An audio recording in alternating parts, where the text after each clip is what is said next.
बिस्मिल्लाहिर्रहमानिर्रहीम। आज हम इंडक्टिव इफ़ेक्ट के बारे में पढ़ने वाले हैं कि इंडक्टिव इफ़ेक्ट होता क्या है और इसमें किस तरह मूवमेंट ऑफ इलेक्ट्रॉन होती है। ये भी एक इलेक्ट्रॉन डिस्प्लेसमेंट इफ़ेक्ट है क्योंकि इसमें डिस्प्लेसमेंट ऑफ इलेक्ट्रॉन होती है from low electronegative atom toward high electronegative atom. तो सबसे पहले हम इसकी जो डिफिनीशन है उसको डिस्कस करते हैं कि इसमें ये क्या कहता है। तो the displacement of sigma electron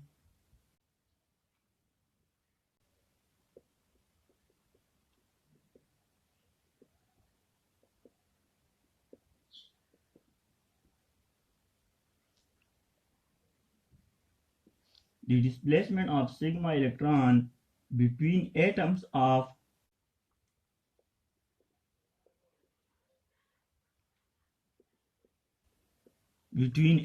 of different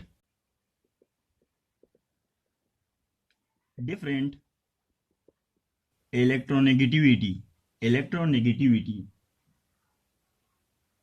is called inductive effect.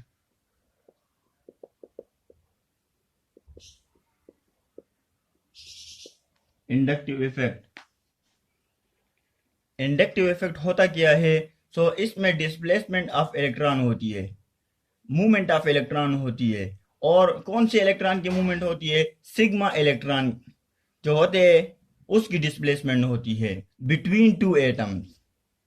एक एटम से इलेक्ट्रॉन डिस्प्लेस होते हैं टूवर्ड नेक्स्ट एटम। मींस जो लो इलेक्ट्रोनेगेटिव एटम होता है उससे इलेक्ट्रॉन की मूवमेंट होती है टूवर्ड हाई इलेक्ट्रोनेगेटिव एटम। और ये मूवमेंट क्यों होती है, इसकी बुनियादी वजह क्या है? तो displacement is due to different electronegativity. ये जो दो एटम हमारे साथ मौजूद होते हैं उनके दरमियान जो इलेक्ट्रोनेगेटिविटी डिफरेंसेस होता है उसकी वजह से इलेक्ट्रॉन की मूवमेंट होती है। सो इस इफेक्ट को फिर हम कहते हैं जिसमें इलेक्ट्रॉन की ये मूवमेंट होती है सिग्मा इलेक्ट्रॉन की, इस इफेक्ट को हम इंडक्टिव इफेक्ट पर कहते हैं, इंडक्टिव इफेक्ट। अब इसके एग्जांपल हम लेते हैं कि इंडक्टिव इफेक्ट होता क्या है। एग्जांपल,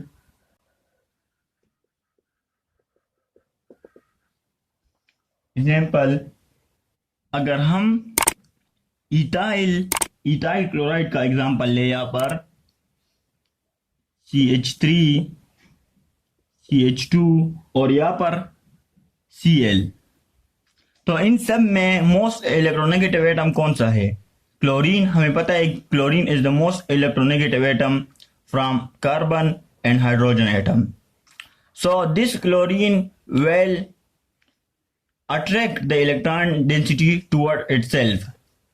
जब ये क्लोरीन एटम यहाँ से इलेक्ट्रॉन डेंसिटी को खींचेगा तो यहाँ पर इलेक्ट्रॉन डिफिशिएंसी होगी इस कार्बन एटम पर। इसको हम यहाँ से शो करते हैं इस तरह, ये क्लोरीन। तो इस क्लोरीन पर कौन सा चार्ज आएगा? इस क्लोरीन पर पार्शियल नेगेटिव चार्ज आएगा और इस कार्बन एटम पर पार्शियल पॉजिटिव चार्ज आएगा। जब ये क्लोरीन इस कार्बन से इलेक्ट्रॉन खींचेगा तो इस कार्बन पर इलेक्ट्रॉन डिफिशिएंसी होगी, तो ये भी फिर अपने नाइबर से इलेक्ट्रॉन खींचेगा। जब ये यहाँ से इलेक्ट्रॉन खींचेगा तो इस कार्बन एटम पर पार्शियल पॉजिटिव चार्ज आएगा। इसका मतलब क्या हुआ? पार्शियल पॉजिटिव का मतलब क्या हुआ कि यहाँ पर इलेक्ट्रॉन डेंसिटी कम है as compare to this one and as compare to this one. हम यहाँ से एक अंदाजा लगा सकते हैं कि यहाँ पर जितना भी डिस्टेंस इंक्रीज होता है तो वहाँ पर इंडक्टिव इफेक्ट डिक्रीज होता है। यहाँ पर इंडक्टिव इफेक्ट ज्यादा है और यहाँ पर इंडक्टिव इफेक्ट कम है।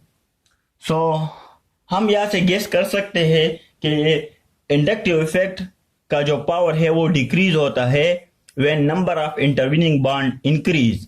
अब हम दूसरा एग्जांपल लेते हैं जिसमें कोई भी इलेक्ट्रोनेगेटिव एटम मौजूद ना हो। तो दिस वन एग्जांपल नंबर 1 और ये एग्जांपल नंबर 2। यहाँ पर हम दूसरा एग्जांपल लेते हैं triple bond carbon, single bond CH और यहाँ पर डबल बॉन्ड CH2। तो यहाँ पर आप लोग देख सकते हैं कि यहाँ पर कोई भी इलेक्ट्रोनेगेटिव एटम मौजूद नहीं है। Means chlorine, fluorine, iodine, bromine, यहाँ पर कोई भी एटम ऐसा मौजूद नहीं है जो इलेक्ट्रॉन डेंसिटी को अपनी तरफ खींचेगा। तो किस बेसिस पर हम यहाँ पर इलेक्ट्रॉन की डिस्प्लेसमेंट को शो करेंगे? तो यहाँ पर हम हाइब्रिडाइजेशन के थ्रू यहाँ पर इलेक्ट्रॉन डिस्प्लेसमेंट को शो करेंगे। तो यहाँ पर आप लोग देख सकते हैं ये कार्बन कितने एटम के साथ अटैच है, एक हाइड्रोजन और एक इस कार्बन एटम के साथ। तो ये sp हाइब्रिडाइज है और ये भी दो एटम के साथ अटैच है, तो ये भी sp हाइब्रिडाइज है। और ये कार्बन इस कार्बन के साथ और इस कार्बन के साथ और एक हाइड्रोजन यहाँ पर है, तो ये sp2 हाइब्रिडाइजेशन है और ये भी sp2 हाइब्रिडाइजेशन है, क्योंकि ये भी 3 एटम के साथ अटैच है, 2 हाइड्रोजन एटम और एक ये कार्बन एटम, तो ये भी sp2 हाइब्रिडाइजेशन है। तो हमें पता है कि जहां पर s कैरेक्टर इंक्रीज होता है वहां पर इलेक्ट्रोनेगेटिविटी भी इंक्रीज होती है। जहां पर s कैरेक्टर इंक्रीज होता है वहां पर क्या होता है? इलेक्ट्रोनेगेटिविटी, वो मोस्ट इलेक्ट्रोनेगेटिव एटम होता है। तो sp हाइब्रिडाइजेशन में हम देख सकते हैं कि यहाँ पर 50% s कैरेक्टर है और 50% p कैरेक्टर है। यहाँ पर भी सेम, और यहाँ पर 33% s कैरेक्टर है और 67% p कैरेक्टर है। तो यहाँ पर sp की जो इलेक्ट्रॉन विड्रॉइंग पावर होती है वो ज्यादा होती है, तो ये इलेक्ट्रॉन डेंसिटी को अपनी तरफ खींचेगा। जब ये कार्बन इलेक्ट्रॉन डेंसिटी को अपनी तरफ खींच लेता है तो इस कार्बन पर नेगेटिव चार्ज आ जाता है और इस कार्बन एटम पर पार्शियल पॉजिटिव चार्ज आ जाता है। अब ये कार्बन एटम क्या करेगा? ये इस कार्बन एटम से इलेक्ट्रॉन डेंसिटी को खींचेगा, तो यहाँ पर पार्शियल पॉजिटिव चार्ज आ जाएगा। तो इस बेसिस पर फिर हम इंडक्टिव इफेक्ट को एक्सप्लेन करते हैं जब कोई इलेक्ट्रोनेगेटिव एटम मौजूद ना हो। अब हम डिस्कस करते हैं types of inductive effect. Types of inductive effect.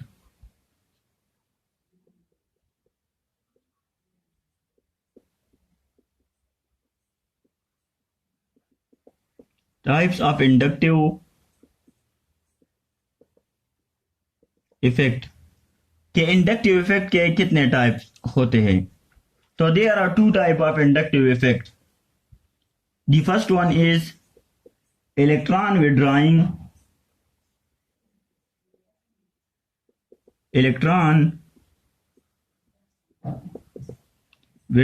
Inductive effect, जिसको हम -I से रिप्रेजेंट करते हैं। और जो दूसरा हमारे साथ है वो है इलेक्ट्रॉन्स डोनेटिंग इंडक्टिव इफेक्ट, इसको हम +I से रिप्रेजेंट करते हैं। तो इलेक्ट्रॉन विड्रॉइंग इंडक्टिव इफेक्ट क्या होता है? इसमें यह होता है कि ये इलेक्ट्रॉन डेंसिटी को अपनी तरफ खींचता है। कहां से? रिंग से या कार्बन चेन से इलेक्ट्रॉन डेंसिटी को अपनी तरफ खींचेगा। तो रिंग में या कार्बन चेन में इलेक्ट्रॉन एफिशिएंसी होगी या डिफिशिएंसी, जब इलेक्ट्रॉन विड्रॉइंग ग्रुप अटैच होगा तो रिंग में इलेक्ट्रॉन डेफिशिएंसी वाक़या होगी। और इसी तरह इलेक्ट्रॉन डोनेट इंडक्टिव इफेक्ट क्या होता है कि ये वो ग्रुप होते हैं जो इलेक्ट्रॉन डेंसिटी को रिंग की तरफ धकेल देते हैं या इलेक्ट्रॉन डेंसिटी को डोनेट करते हैं टुवर्ड रिंग और टुवर्ड कार्बन चेन, तो इसको हम इलेक्ट्रॉन डोनेटिंग इंडक्टिव इफेक्ट कहते हैं। अब यहाँ पर हम एग्जांपल लेते हैं इथाइल ब्रोमाइड का। इथाइल ब्रोमाइड का हम यहाँ पर एग्जांपल लेते हैं इलेक्ट्रॉन विड्रॉइंग इंडक्टिव इफेक्ट को एक्सप्लेन करने के लिए। तो -I को एक्सप्लेन करने के लिए हम यहाँ पर इथाइल CH3 CH2 और यहाँ पर इथाइल ब्रोमाइड का एग्जांपल लेते हैं। तो यहाँ पर ब्रोमीन मोस्ट इलेक्ट्रोनेगेटिव एटम है फ्रॉम कार्बन और हाइड्रोजन से, तो ये इलेक्ट्रॉन डेंसिटी को अपनी तरफ खींचेगा। ये इलेक्ट्रॉन डेंसिटी को अपनी तरफ खींचेगा, तो इस ब्रोमीन पर पार्शियल नेगेटिव चार्ज आएगा और इस कार्बन एटम पर पार्शियल पॉजिटिव चार्ज आएगा। और इस कार्बन पर जब यहाँ पर इलेक्ट्रॉन डिफिशिएंसी होगी तो ये कार्बन इस कार्बन से इलेक्ट्रॉन डेंसिटी को खींचेगा, तो यहाँ पर पार्शियल पॉजिटिव चार्ज आएगा। तो इसको हम इलेक्ट्रॉन विड्रॉइंग इंडक्टिव इफेक्ट कहते हैं। इसको हम क्या कहते हैं? Electron withdrawing inductive effect. इसको हम -I से रिप्रेजेंट करते हैं। और इस इलेक्ट्रॉन विड्रॉइंग इंडक्टिव इफेक्ट का जो ऑर्डर है हमारे साथ वो है NH3+ most electron withdrawing power then nitro group then cyano group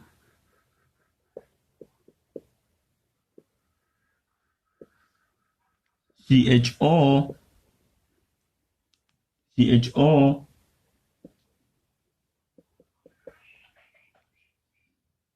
फिर क्लोरीन, ब्रोमीन, आयोडीन। ये हम इलेक्ट्रॉन विड्रॉइंग पावर को यहाँ पर शो करते हैं कि फ्लोरीन का जो इलेक्ट्रॉन विड्रॉइंग पावर है वो इन सबसे ज्यादा है और नाइट्रो ग्रुप का इन सबसे ज्यादा है। तो आयोडीन यहाँ पर OH, यहाँ पर OR, यहाँ पर NH2, C6H5 और यहाँ पर सबसे लास्ट में जो होता है वो हाइड्रोजन होता है। तो ये डिक्रीजिंग ऑर्डर है इलेक्ट्रॉन विड्रॉइंग इंडक्टिव इफेक्ट का, कि जो सबसे ज्यादा इलेक्ट्रॉन खींचता है वो ये ग्रुप खींचता है, इसके बाद सियानो ग्रुप और लास्ट में हाइड्रोजन आता है। अब हम डिस्कस करते हैं इलेक्ट्रॉन डोनेटिंग इंडक्टिव इफेक्ट को कि ये क्या होता है। इसमें ये इलेक्ट्रॉन डोनेट करते हैं टुवर्ड कार्बन चेन। तो यहाँ पर हम टर्शियरी कार्बोकेटाइन को लेते हैं। टर्शियरी कार्बोकेटाइन यहाँ पर प्लस चार्ज और यहाँ पर R और R, ये मोर स्टेबल होता है।